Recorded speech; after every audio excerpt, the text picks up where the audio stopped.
Recebendo a Karen Scavacini aqui no canal hoje, doutora em psicologia, muito obrigada por ter vindo conversar com a gente. Eu queria, antes da gente começar a falar, ler um dado aqui que quando li, fiquei tão assustada que falei, a gente precisa ter a Karen aqui no canal. A cada 40 segundos, um suicídio é cometido no mundo e a cada 45 minutos, um suicídio é cometido no Brasil. Tá certo esse número? Tá certo. Esses números? Infelizmente, os números estão certos. E pior, para cada suicídio completo, são 10 a 20 tentativas nesse mesmo período.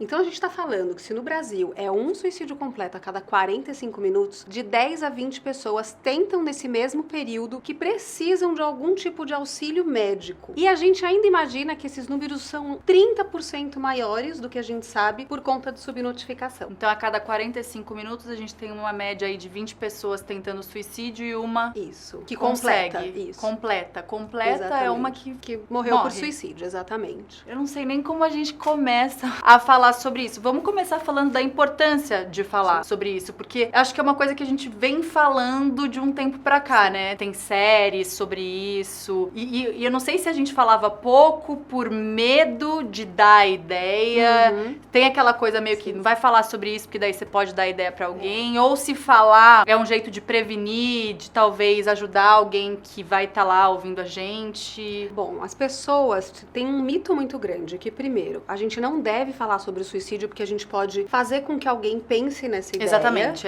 né? E a gente sabe hoje que muito pelo contrário. Quando a gente fala de uma forma responsável e educando as pessoas, mostrando aonde elas podem procurar ajuda, o que elas podem observar, você diminui o risco. Então a gente deve falar sim. As coisas só vão mudar a hora que a gente começar a falar abertamente sobre elas. E o suicídio é um dos grandes tabus que a gente tem. Quando a gente começa a falar mais, quando vem uma série que fala sobre o assunto e mostra para as pessoas que jovem pensa assim em se matar, a gente pode trazer isso para a sociedade e fazer diferença na vida de muita gente. Já vou falar também aqui de um outro dado que eu vi, ó. Que de 10 a 14 anos teve uma alta de 40%. Isso. Isso é de quanto tempo? De quanto tempo pra cá, mais ou menos? Isso é de 2000 a 2012. Então, de 10 a 14 anos aumentou 40%, de 15 a 19, 33%, tá tudo certo com os meus números, mas que os idosos ainda são os que mais se matam. Exatamente. Então, a gente tem que tomar um pouco de cuidado com os números, porque a gente vê esse aumento maior em crianças e adolescentes, mas se a gente olhar o índice, ele é um índice baixo comparado com o índice de idoso. O que eu tô querendo dizer? Que o idoso se mata muito mais do que o jovem e ninguém fala de suicídio de idoso. Como se fosse até algo esperado dentro da velhice, né? A depressão, o pensamento suicida, e não é. Agora, o que a gente tem visto nos últimos anos é um aumento muito grande dessa faixa etária, a partir de 10 anos. A gente não considera... 10 anos. É um absurdo pensar. 10 anos. Sim. A gente não considera muito suicídio antes dessa faixa etária por pensar o quanto a criança tem noção do que é a morte. Então, a partir de 10 anos até 19, 21 anos, teve um crescimento muito grande. Infelizmente, isso tem aí algumas explicações, tanto com relação a essa geração, como essa geração lida com a frustração, como que ela consegue atravessar os problemas, como ela lida com os limites, como ela consegue pedir ajuda. E por acreditar, por exemplo, Júlia, que o que ela vê numa rede social é verdade, que tudo que ela vê lá é verdade, que as pessoas não ficam tristes e que a vida é sempre super boa. E aí a gente começa a conversar... Que todas as vidas são incríveis, menos a minha. Isso, e que todo mundo vai pra todas as festas, menos ela, né? E a gente conversa com esses adolescentes no consultório e o que a gente encontra são adolescentes que falam, eu não sei pra que viver, não tenho sentido de vida. E isso é muito grave, porque a gente pega então uma geração que começa a olhar pra vida e achar que ela não vale a pena ser vivida. E acho que com tudo isso e com as séries e com a mídia social e com a voz dos jovens na mídia social e tal, por isso que fala-se mais do suicídio no jovem do que nos idosos. E porque o suicídio de jovem, ele acaba trazendo um impacto maior, porque a sociedade olha para aquela vida e fala, puxa, quanta vida ainda podia ser vivida e não foi. Então ele mexe mais ainda com essa sociedade que também não entende o porquê que isso aconteceu. E também não entende que a gente tem visto um aumento muito grande nos transtornos mentais nos jovens, tanto depressão como ansiedade. Então eu ia te perguntar isso, se depressão e suicídio caminham lado a lado ou se o suicídio existe sem a depressão, ou se todo suicida veio como consequência de uma depressão ou não. não? Então, o suicídio ele vai ser sempre multifatorial. O que isso quer dizer? Que ele vai ter fatores sociais, culturais, psiquiátricos, psicológicos e genéticos envolvidos em toda essa composição. E para cada pessoa, esses fatores vão ser diferentes. Então, para um jovem, a depressão ela pode ter um peso maior do que para outro. Para um jovem LGBT, por exemplo, a questão da sociedade ou o preconceito ou a violência pode ter um peso maior do que a depressão. Até porque o jovem ele tem uma influência da sociedade, dos amigos muito grande. O que a gente costuma dizer? Que nem todo jovem precisa estar com depressão para morrer por suicídio. E a gente nem fala mais cometer suicídio, porque parece que ele cometeu um crime. A gente hoje fala morreu por suicídio como decorrência, né, como final de uma série de coisas que foram acontecendo na vida dessa pessoa. O que tem em comum com todos esses fatores é a pessoa acreditar que o suicídio é uma saída viável para ela acabar com os problemas que ela tem. A única saída, A única né? saída. Tipo, como é que é uma dor tão grande que parece que é a única saída viável? E aí, nesses casos, a gente pode pensar, puxa, alguém que não consegue ver nenhuma outra saída em vida, é provável que esteja com depressão, né? E aí a gente vê também muitos jovens com depressão que têm uma característica um pouco diferente do adulto. Porque a gente tem a tendência de achar que o depressivo é aquele que não vai sair da cama. E no jovem, a gente pega jovens que vão ser agressivos, que vão ser impulsivos. Tem a própria questão da maturação cerebral, que ela termina aos 21 anos. Então, até lá, esse jovem, ele não entende exatamente as consequências do ato. Então, às vezes a gente conversa com um jovem que tentou suicídio e você vai entender que ele não parou para pensar que aquilo era para sempre, por exemplo. O que a gente sabe é que tem uma grande parcela que a depressão está presente, sim, mas no caso do jovem, a impulsividade vai ser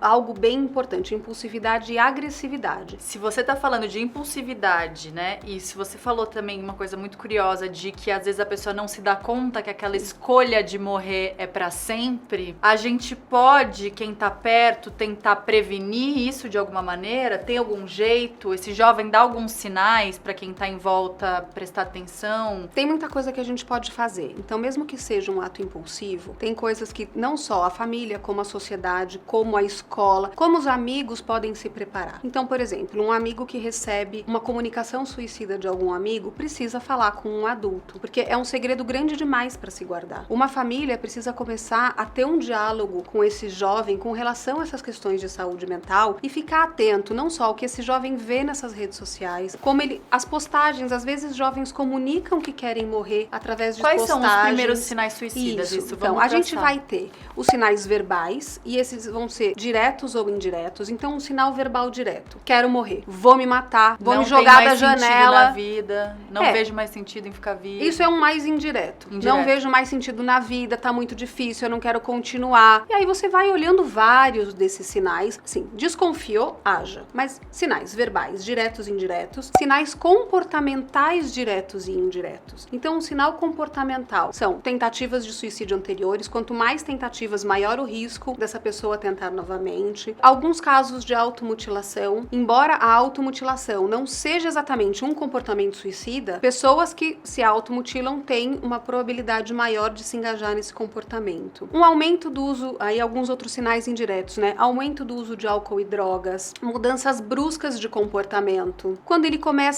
você conversa com ele começa a se sentir preso e sem saída. Começa a colocar, então, coisas nessas redes sociais. Se afasta dos amigos, tem um isolamento. Coisas que antes davam prazer, agora não dão mais. E não é que ele tá pensando em algo novo pra fazer na vida. Simplesmente não faz sentido ou nada mais dá prazer. Começou a observar essas coisas, pare e vai conversar com ele. A gente tem que tomar cuidado porque, assim, muitos sinais só fazem sentido depois da morte. Então a gente tem que tomar mesmo cuidado de não achar... mesmo, né? E de não achar que é assim tão simples de ver tudo. Porque senão também, aquelas pessoas que estão ouvindo o que a gente tá falando, né, estão assistindo o seu canal hoje, elas podem olhar e falar, se elas perderam alguém por suicídio, elas podem falar, puxa, eu não consegui ver os sinais. E aí isso aumenta ainda a culpa daqueles que ficaram. Então assim, tem sinais, a gente precisa estar atento, percebeu, olhou, percebeu, achou que tá alguma coisa diferente, o que a gente faz então? A gente chama esse jovem para uma conversa. Uma conversa sim, sem olho no relógio. Esse jovem ou esse adulto, ou esse qualquer idoso. pessoa, exatamente. Uma conversa sem olho no relógio, sem celular na mão, sem pressa, onde você chega para essa pessoa e você conta para ela, olha, percebo que alguma coisa está acontecendo com você e acho que você não está legal. Vamos conversar. E aí a gente cai no grande mito, né? primeiro, quem fala não faz. Então,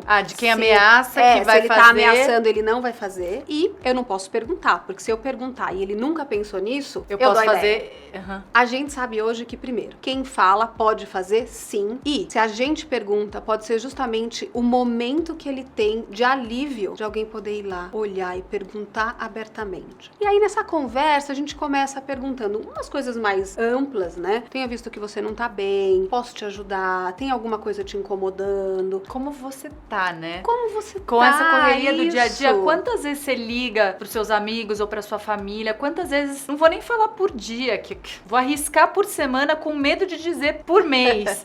Você liga pros seus pais ou pros seus irmãos, pros seus amigos, pras pessoas que você quer bem, que você se preocupa, né, do seu ciclo próximo. Você liga pra saber como você tá. Percebeu? Vai bater esse papo, vai conversar. E aí se você perceber que ainda tem coisas, você pode nessa conversa falar: olha, você tem pensado em fazer alguma coisa com você? Você tem pensado em se machucar? Você já pensou em se matar? Nossa, Karen, mas eu vou perguntar isso? Se você achar que deve, pergunte. E se a resposta for positiva, vá junto com essa pessoa procurar um auxílio. E aí esse auxílio pode ser tanto a ajuda de outros adultos, dependendo da idade da pessoa, como marcar um psiquiatra ou um psicólogo. E aí a gente tem que tomar muito cuidado para não entrar no preconceito de que, não, psiquiatra eu não vou. Não, é ele que vai fazer a avaliação se essa pessoa realmente está em risco. Agora, se ela estiver falando que ela vai fazer aquilo naquele momento, ou que ela tem pensado em fazer, ela está pensando em fazer aquilo naquela noite, não deixar sozinha e levar pro pronto-socorro. Mas eu vou ser muito sincera, é muito raro isso acontecer. A maior parte vai ser uma conversa onde você vai mostrar para ela que você se importa. E que mesmo que você não saiba qual é a resposta perfeita ou qual é a saída para aqueles problemas, você tá do lado dela e você está disposta a ajudar. Existem histórias que pessoas interrompem o ato suicida?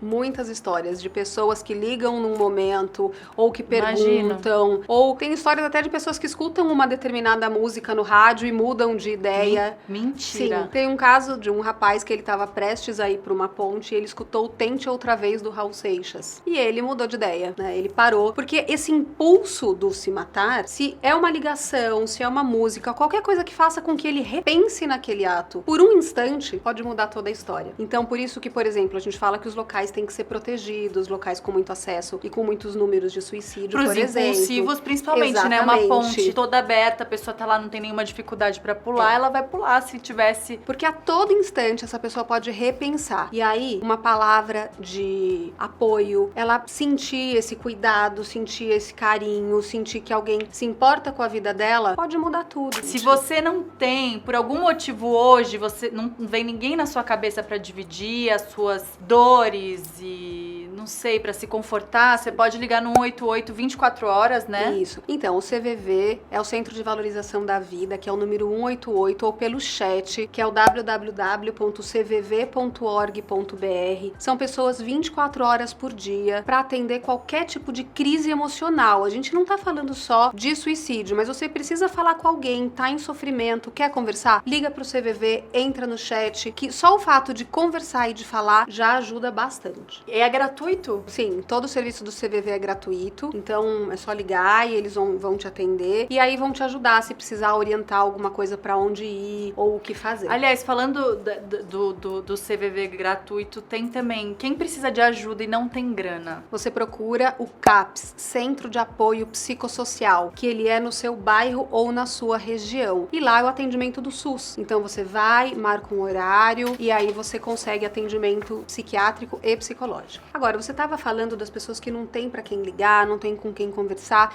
E aí o que a gente tem visto hoje, que é muito legal, é uma mobilização nas redes sociais também de pessoas que querem ajudar. Então, grupos de pessoas que entram nas redes para ajudar outras pessoas em sofrimento psíquico. Então, hoje também é mais fácil você poder falar do seu sofrimento e encontrar eco nele e pessoas que possam te ajudar, além daquelas que podem estar perto ou o fato de não ter ninguém perto, por exemplo. A gente recebe muito aqui, principalmente nos vídeos que a gente vai falar sobre temas específicos e dificuldade, relacionamento, enfim. A mesma pergunta, infinitas vezes, assim, tô passando por isso.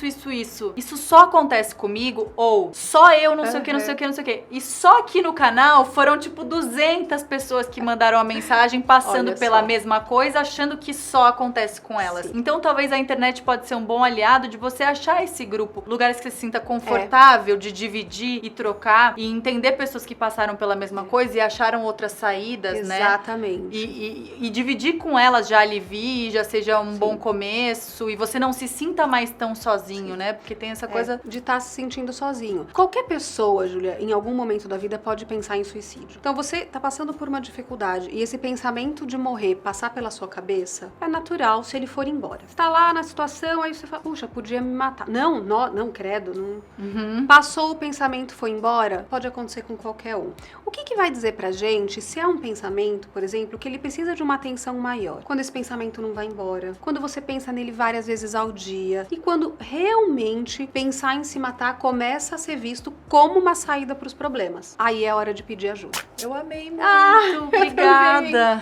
Obrigada, eu amei muito você clarear um pouco pra gente de um assunto tão delicado que eu espero que ajude pessoas do lado de lá e que a gente possa se cuidar mais uns dos outros, né? Para as pessoas que querem mais informações sobre a prevenção do suicídio, dá uma olhada no nosso instituto, chama Vitaleri, a página é www.vitaleri.com.br. Vamos botar o link na descrição aqui para vocês. Tem um monte de informação sobre prevenção do suicídio e pós-venção, que é a ajuda para alguém que perdeu alguém para o suicídio, um familiar ou um amigo. E também convidá-los para dar uma olhada na campanha Eu Estou, que é a campanha que a gente fez, tá no Instagram e no Facebook, que sou eu, o MM Isidoro e o PC Siqueira, falando sobre prevenção do suicídio. Não sabe muito o que fazer, não sabe muito o que falar? Dá uma olhada na campanha também, que quem sabe pode te ajudar. Tomara que tenha ajudado, clareado, curte, compartilha, manda pros amigos e até o próximo vídeo. Tchau! Beijo!